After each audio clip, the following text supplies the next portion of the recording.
Hey everybody, how we doing? Welcome to Module 7.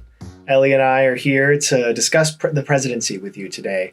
The presidency obviously being an incredibly important topic and an incredibly salient topic in modern American politics.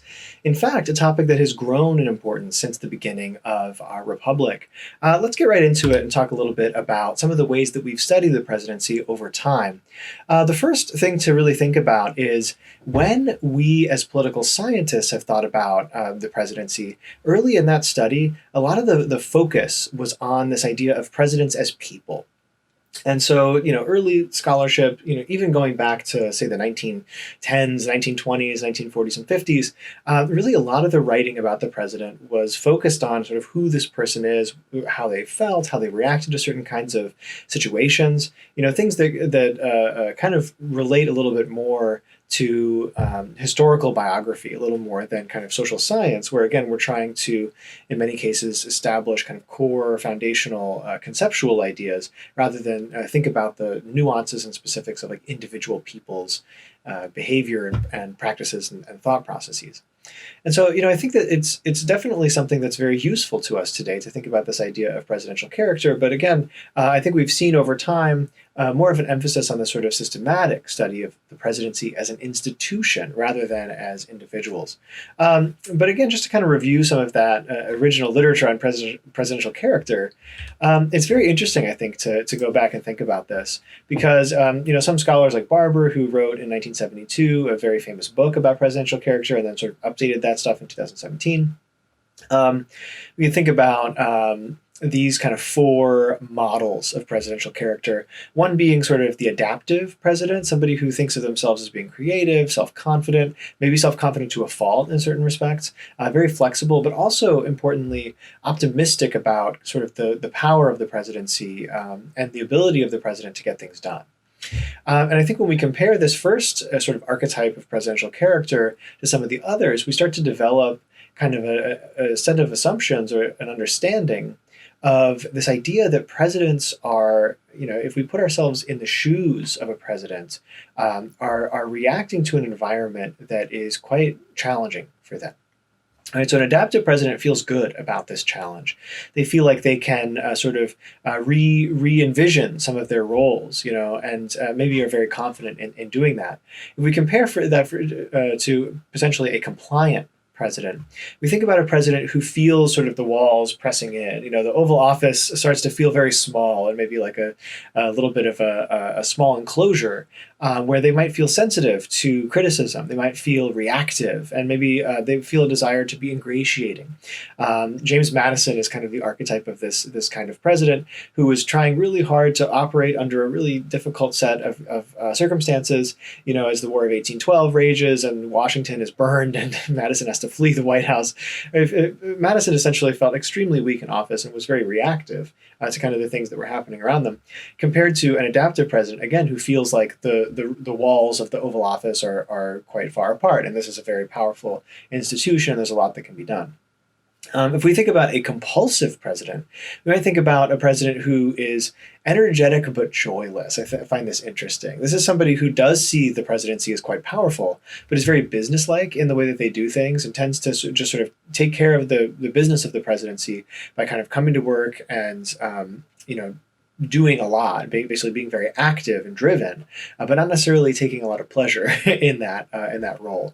So Lincoln is the archetype of this kind of compulsive president. Lincoln didn't, really love the idea of taking on this sort of burden of trying to keep the country together during a very turbulent time, but saw it essentially as his duty. And as a true patriot, essentially was able to navigate America through this incredibly difficult crisis of the Civil War. And so, again, this kind of energetic but joyless president is very different, again, than an adaptive one who seeks to kind of find all of the little loopholes to expand presidential power. This compulsive president simply sees that power as being strong and available and goes to work to try to exercise that power to the fullest of their extent across time.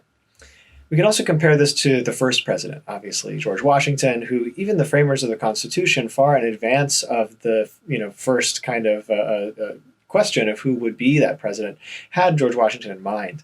This former military general who was very avoidant and reactive, and who really saw the presidency as this kind of institution where essentially Washington envisioned himself almost as kind of a caretaker. He was only there to sort of fill that role, to sort of be there and to serve as this kind of public sort of figurehead, and not to really try to push any specific agenda, but rather just to be kind of a figurehead that everyone could look to as a source of inspiration and leadership, and was in many cases avoidant, not very excited about this idea of being president in the first place, and certainly not interested in expanding or in pushing at those walls, right, to try to find new ways to use his power more creatively and to expand the power of the presidency.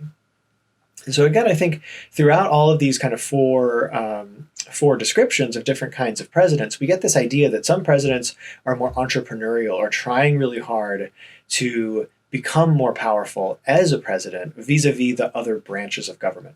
Because if you recall, going all the way back to some of our earliest discussions, we were talking about the checks and balances inherent in our system, partially due to the Madisonian framework of the Constitution.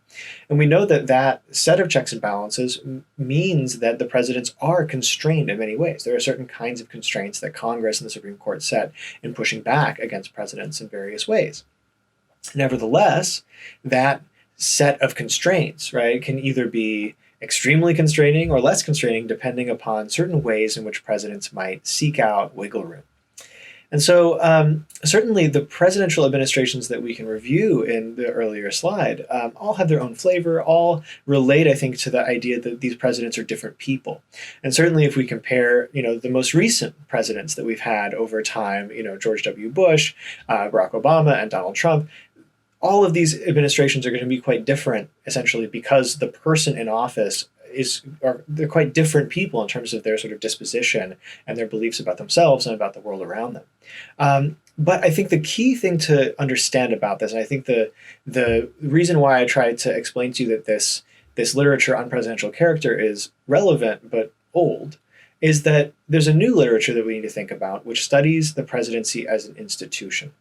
And that institution itself has been evolving over time, as especially some of those more adaptive and creative presidents have found new ways to exercise their power and have probed, essentially tried in different ways to expand that power relative to other branches of government.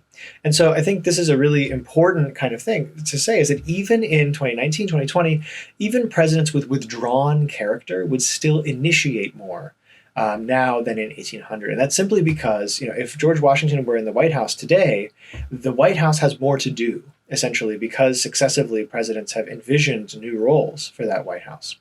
And so essentially, whereas in 1789, the presidency was envisioned as being essentially this secondary branch to Congress, which was, of course, thought of as being the most important and the most powerful institution in our system of checks and balances. The president now plays a much larger and much more important and much more visible role, as we all certainly know. And so again, in the earliest years of the Republic, if we go all the way back to that first era of presidential administrations, Washington and Adams and Madison and Jefferson, all these different sort of presidential administrations with their sort of original, framers of the Constitution relative kind of thoughts about the way that the presidency should work, we know that those presidents actually were very much likely to use their expressed powers and not really think beyond those powers. So I think it's very important at this stage to recall what those expressed powers actually are. Let's think about this. So, of course, in the Constitution, Article 2 of the Constitution, which deals with the question of the executive, we have these expressed powers. The first one being the commander-in-chief. Of course, I'm sure many of you have heard of this commander-in-chief kind of designation. This is not just a title. This is actually a power, essentially, that the president has. They are the ultimate decision-maker on military tactics. Now, of course, we can compare that, for example, with Congress's authority that's written in the Constitution of their ability to declare war. Again, there's some conflict that comes in there, as we've spoken about earlier, where the commander-in-chief versus this, war declaration power sometimes butt up against each other. That's maybe a discussion for another day, though. We want to move on to a discussion of reprieves and pardons. This is a very important judicial power that presidents have relative to sort of the judicial system that's established in Article 3 of the Constitution.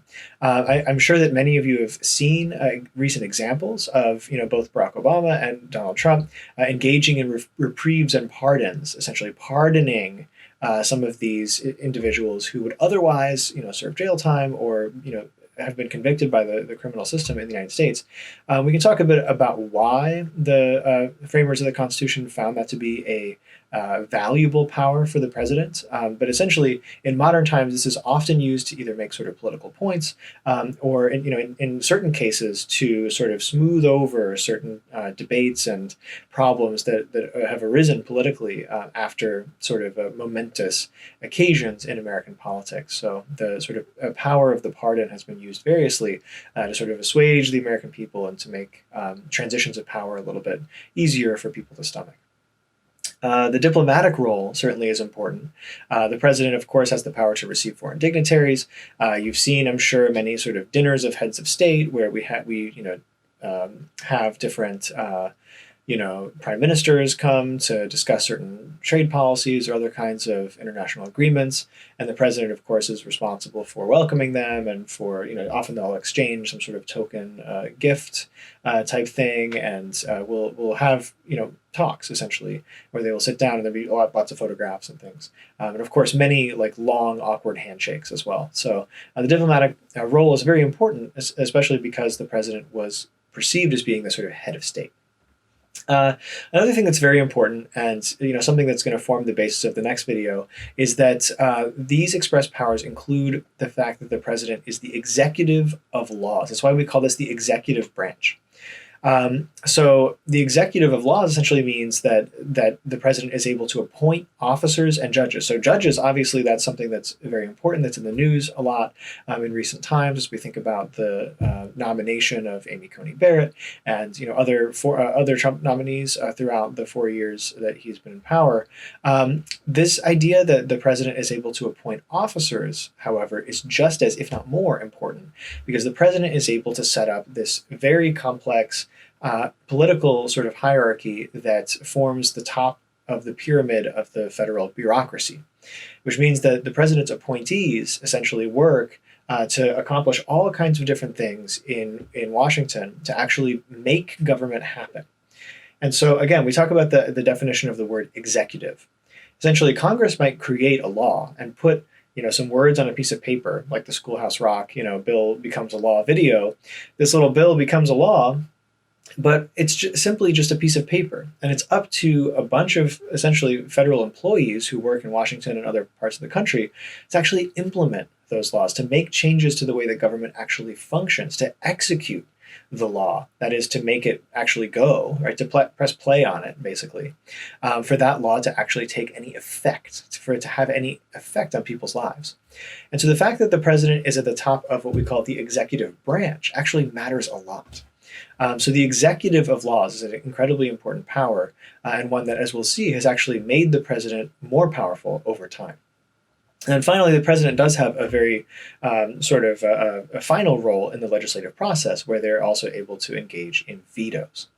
So these express powers of the presidency are important ones to remember. And in the next video, we're going to talk a bit more about how the presidents over time have expanded those powers. So follow me on to module video 2, and we'll talk a bit more about the ways in which presidents, all the way from Washington to Obama to Trump, have essentially grown those presidential powers through very specific kinds of action. So long, I'll see you in the next video.